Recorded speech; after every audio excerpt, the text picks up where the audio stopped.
नमस्कार दोस्तों, स्वागत है आपका यूट्यूब चैनल एबी टेक में।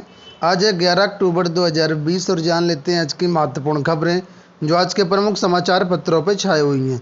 सबसे पहले बात कर लेते हैं नई भर्ती के बारे में। लिखा है, योगी सरकार ने निकाली बम्पर भर्ती, यूपीएसआरटीसी के 22,000 पदों के लिए मांगे आवेदन।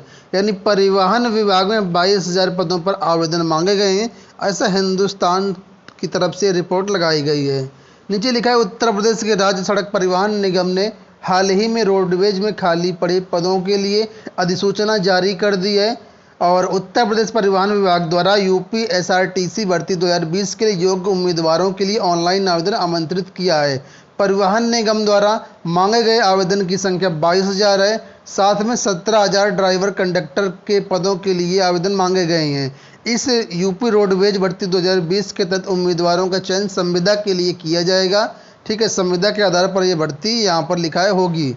परिवहन विभाग में पिछले 3 दशक से किसी भी पद पर कोई भर्ती नहीं हुई है। तो इसके लिए कैसे आवेदन करना है, इसके लिए अगर आप इंटरेस्टेड हैं तो लिखा है उत्तर प्रदेश परिवहन विभाग की वेबसाइट पर आप लोग जा कर के वहाँ से जानकारी प्राप्त कर सकते हैं, आवेदन भी कर सकते हैं। ठीक है, डीएलएड बीटीसी की बात कर लेते हैं तो देखा, कल से 19 अक्टूबर के बीच करें बीटीसी डीएलएड परीक्षा को ऑनलाइन आवेदन।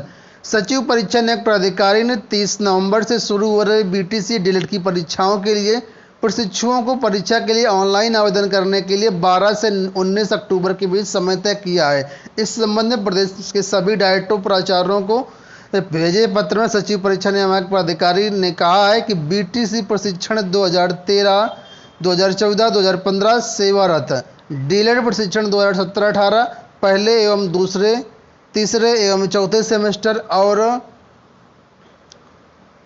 डीएलएड 2019 दूसरे सेमेस्टर की परीक्षा में शामिल होने वाले प्रशिक्षु ऑनलाइन आवेदन करके परीक्षा में शामिल हो सकते हैं। नीचे यहाँ पर लिखा है, इनके लिए अलग अलग वेबसाइट है, तो ये वेबसाइट दी गई सत्र के अनुसार यहाँ पर वेबसाइट है btcexam.in, दूसरी वेबसाइट है intdata.in.login.php और तीसरी वेबसाइट है updled.exam.in। तो संबंधित अभ्यर्थी यहाँ पर जाकर के अपना परीक्षा के लिए आवेदन कर सकते हैं। बात कर लेते हैं अगली अपडेट की। 68,500 शिक्षक भर्ती में जो 5वें चरण की काउंसलिंग थी उसमें से 8 अक्टूबर से या 7 अक्टूबर से इसके ऑनलाइन आवेदन लिए जाने था डिस्ट्रिक्ट चॉइस के लिए, लेकिन अभी तक इनके लिए जो वेबसाइट थी वो ओपन नहीं हुई है। तो अब यहाँ पर नया शेड्यूल जारी किया गया है। लिखा है अब 12 से 14 अक्टूबर तक भरे जनपद का विकल्प। 68,500 सहायक अध्यापक भर्ती में पुनर्मूल्यांकन में सफल 23 अभ्यर्थियों की नियुक्ति के लिए सचिव बेसिक शिक्षा परिषद ने अभ्यर्थियों को 7 से 11 अक्टूबर के आवेदन मांगे थे, जिसके कारण तकनीकी गड़बड़ी के कारण वेबसाइट पर आवेदन शुरू नहीं हो सके। एक बार फिर से रिवाइज शेड्यूल जारी किया, 12 से 14 अक्टूबर तक इसमें आवेदन कर पाएंगे। ये आवेदन फॉर्म हमारी वेबसाइट पर अवेलेबल है। 69,000 शिक्षक भर्ती की बात कर लेते हैं। लिखा है 31,661 शिक्षक भर्ती की जिला आवंटन सूची जल्द जारी होगी। नीचे डिटेल से यहाँ पर दिया गया कि बेसिक शिक्षा परिषद के प्राथमिक स्कूलों में 31,661 शिक्षक भर्ती की जिला आवंटन सूची जल्द आएगी। 69,000 शिक्षक भर्ती के सापेक्ष 67,867 अभ्यर्थियों की जिला आवंटन सूची से ही अधिक गुणांक वालों को सूचीबद्ध किया गया, मतलब जिसका गुणांक अधिक है उसको लिस्ट में शामिल किया गया है। विभागीय अफसरों को यह सूची भेजी गई है, उनकी सहमति मिलते ही इसकी जो परिणाम है जारी कर दिया जाएगा। अभ्यर्थी परिषद की वेबसाइट और governmentjobcenter.com पर यह जल्द देख पाएंगे। इसके लिए तारीखों का जो काउंसलिंग वगैरह होगी, तारीखों का ऐलान जल्द जारी हो सकता है। ठीक है, तो फिलहाल हमें भी इंतजार है कब इसका रिजल्ट जारी हो जाएगा, क्योंकि पिछले 19 सितंबर को योगी जी ने कहा था कि 1 हफ्ते के अंदर नियुक्ति पत्र दे दिया जाएगा। देखा जाए तो लगभग 20 दिन कंप्लीट हो चुके हैं, 20 दिन से ज़्यादा हो चुके हैं, अभी तक कोई नियुक्ति पत्र नहीं मिला। दूसरा, यहाँ पर 24 सितंबर को जो अपर मुख्य सचिव रेणुका कौर, उन्होंने अभी आदेश जारी किया था। इसके बाद 30 सितंबर को सतीश चंद्र द्विवेदी ने बैठक में दिशा निर्देश दिया था। अधिकारी नेता निर्देश दे रहे हैं, हो कुछ नहीं रहा है, ये हाल है यहाँ पर। पूरे प्रदेश में पीसीएस 2020 की प्रारंभिक परीक्षा आज संपन्न हो रही है। जितने भी परीक्षार्थी हैं जो आज प्रवेश परीक्षा में शामिल होने जा रहे हैं, उनको हमारी तरफ से बहुत बहुत शुभकामनाएं। आपको बता दें, प्रदेश के 19 जिलों में 1282 परीक्षा केंद्रों पर ये परीक्षाएं होंगी। ठीक है, तो आज इसकी 2 पालियों में परीक्षाएं होंगी। जैसा कुछ अपडेट निकल के आएगा शाम तक आने वाले वीडियोस में हम आपके साथ जरूर शेयर करेंगे। डीएलएड की बात कर लेते हैं। लिखा कक्षोन्नति पाने को किया प्रदर्शन। डीएलएड में आप लोग जानते हैं अभी हाल ही में कल ही रिजल्ट जारी किया है, कई सारे छात्रों को प्रमोट किया गया। वहाँ पर कुछ ऐसे छात्र हैं जिनका बैक पेपर लगा था, इनको प्रमोट नहीं किया गया है। इस वजह से अनिल सिंह युवा मंच की अगुवाई में इन छात्रों ने कल धरना प्रदर्शन दिया और सीएम को ज्ञापन भी दिया इनके माध्यम से। तो नीचे लिखा है डीएलएड प्रशिक्षुओं को कक्षोन्नति देने के आदेश के दूसरे दिन ही शनिवार को बड़ी संख्या में प्रशिक्षुओं ने प्रदर्शन किया। उनकी मांग है कि कक्षोन्नति का आदेश समान रूप से लागू हो। 2018 सेमेस्टर के पहले व दूसरे सेमेस्टर में जिनका बैक पेपर आया है वे एक सेमेस्टर पीछे हो रहे हैं। परीक्षा संस्था ने सितंबर में इम्तिहान नहीं कराया। युवा मंच ने प्रशासन के माध्यम से मुख्यमंत्री को ज्ञापन भेजा है, साथ ही अल्टीमेटम भी दिया है कि अगर 72 घंटे के अंदर इन पर निर्णय नहीं लिया जाएगा तो फिर एक बड़ा आंदोलन किया जाएगा। वहीं पर दोस्तों इलाहाबाद में प्रशासन ने धरना प्रदर्शन के लिए एक जगह निश्चित कर दी है। इसी जगह पर धरना प्रदर्शन करना होगा, नहीं तो फिर लिखा है ठहर नहीं है। अब कहाँ पर धरना प्रदर्शन होगा तो ये आपको बता दें, यहाँ पर लिखा है कि जिले में धरना स्थल घोषित कर दिया गया है। इसके लिए सिविल लाइंस के पत्थर गिरजाघर के पास स्थित पुराने राजकीय बालिका इंटर कॉलेज इस परिसर को चिन्हित किया गया। यहीं पर धरना प्रदर्शन आप लोग कर सकते हैं। इसके अलावा कहीं पर भी धरना प्रदर्शन नहीं कर सकते हैं। लिखा है अगर कोई बाहर कहीं धरना प्रदर्शन करता है तो फिर इसके खिलाफ कार्रवाई की जाएगी। जो इलाहाबाद के डीएम हैं भानुचंद्र गोस्वामी, उन्होंने शनिवार को इसका नोटिफिकेशन जारी कर दिया है। वहीं पर अभ्यर्थियों का कहना क्या है कि जीजीआईसी के मलबे से परिसर में कैसे होगा धरना। जो जीजीआईसी है राजकीय बालिका इंटर कॉलेज है, यहाँ पर इतना मलबा भरा पड़ा है कि यहाँ पर धरना प्रदर्शन संभव ही नहीं है और सरकार ने प्रशासन ने यहाँ पर धरना स्थल घोषित किया है। उत्तर प्रदेश के सभी स्कूल कॉलेज खोलने को आदेश जारी कर दिए गए हैं। आप लोग जानते होंगे 19 अक्टूबर से ले आपके स्कूल कॉलेज खुल जाएंगे। शुरुआत में कक्षा 9 से 12 तक के स्कूल खोले गए हैं और यहाँ पर कक्षा 9 एवं 10 वालों को सुबह मॉर्निंग में बुलाया जाएगा और 11-12 की पढ़ाई जो होगी इवनिंग टाइम में होगी। एक दिन में 2 पालियों में स्कूल खुलेंगे और सोशल डिस्टेंसिंग का पूर्णतः पालन करना होगा।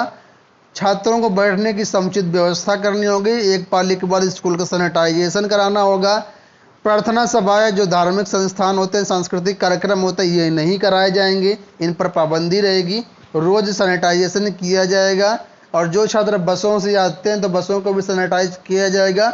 स्कूलों में मास्क पहनना अनिवार्य होगा, ठीक है।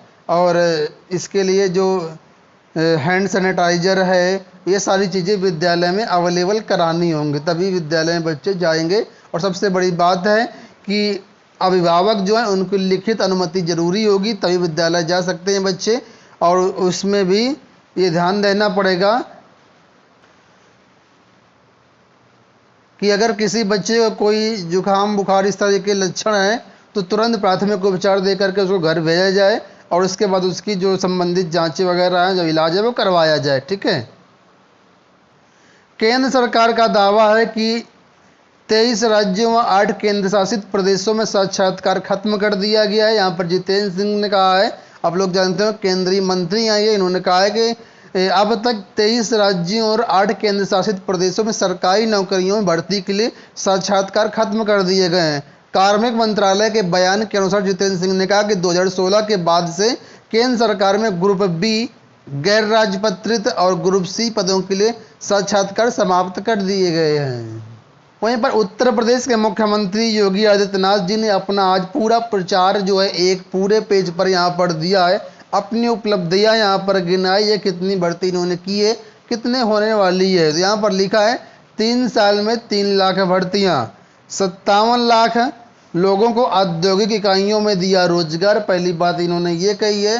साथ में इन्होंने ये भी कहा है कि नीचे आएंगे तो यहाँ पर लिखा है रक्षा उद्योग में 5 लाख रोजगार सृजित होंगे, ठीक है। तो 5 लाख यहाँ पर रोजगार मिलने वाले हैं आप लोगों को।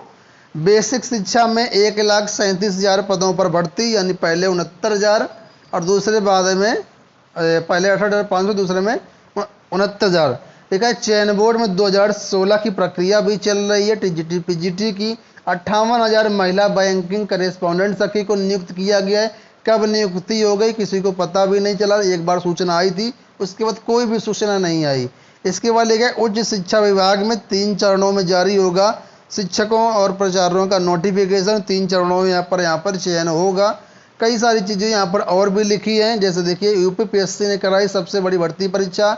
आयोग में यूपीपीएससी का परीक्षा पैटर्न यहाँ पर देख सकते हो। तो काफ़ी कुछ उपलब्धियाँ यहाँ पर उन्होंने गिनाई है। यहाँ पर भी बड़े बड़े शब्दों में लिखा है किस विभाग में कितनी भर्तियाँ हुई हैं, उसकी डिटेल यहाँ पर इन्होंने दी है। ACF RFO की बात कर लेते हैं। 2017 का इसका फाइनल रिजल्ट जारी कर दिया गया है। आपको बता दें इसमें सितंबर 2018 में इसका मेंस हुआ था और हाल ही में अभी इसका इंटरव्यू करवाए गए थे। तो 137 पदों पर रिजल्ट जारी होना था। इसका रिजल्ट जारी कर दिया कि आप लोग आयोग की वेबसाइट से इस रिजल्ट को चेक कर सकते हैं। और इस परीक्षा में एक बार फिर से यूपी की बेटियों ने टॉप किया है। तो यहाँ पर लिखा है कि अपूर्वा पांडे ने ACF में और प्रीति पांडे ने RFO में टॉप किया है। बात कर लेते हैं SSC की स्टेनोग्राफर ग्रेड C एवं ग्रेड D के आवेदन शुरू हो गए हैं। 10 अक्टूबर से लेकर के 4 नवंबर तक में आप लोग आवेदन कर सकते हैं। 12वीं पास होना जरूरी है। 100 रुपये फीस यहाँ पर रखी गई है, तो इसमें आप लोग आवेदन कर सकते हैं। ठीक है, और इसके लिए आवेदन फॉर्म हमारी वेबसाइट governmentjobcenter.com से आज दोपहर से अवेलेबल रहेंगे। CTT परीक्षा को लेकर के बात कर लेते हैं। CBSE ने स्पष्ट किया है कि अभी CTT परीक्षा के लिए जो स्थितियां हैं बिल्कुल सामान्य नहीं है। जैसे स्थितियां सामान्य होती हैं उसके बाद CTT परीक्षा का आयोजन किया जाएगा। एक ट्वीट के माध्यम से उन्होंने सारी बातें यहाँ पर स्पष्ट की हैं, आप लोग इसको पढ़ सकते हैं। तो अभी CTT कोई ऑफिशियल डेट नहीं जारी की गई, जल्दी ही जारी होगी स्थितियां अनुकूल होने के बाद ही। ठीक है, तो ये दोस्तों हो गई आज की पूरी अपडेट। आशा करते हैं वीडियो पसंद आया होगा। वीडियो पसंद आया तो वीडियो को लाइक और शेयर कर दीजिए। इसी तरह के मॉर्निंग अपडेट्स पाने के लिए चैनल को सब्सक्राइब करने के साथ बेल आइकन को भी जरूर प्रेस कर लीजिएगा। धन्यवाद।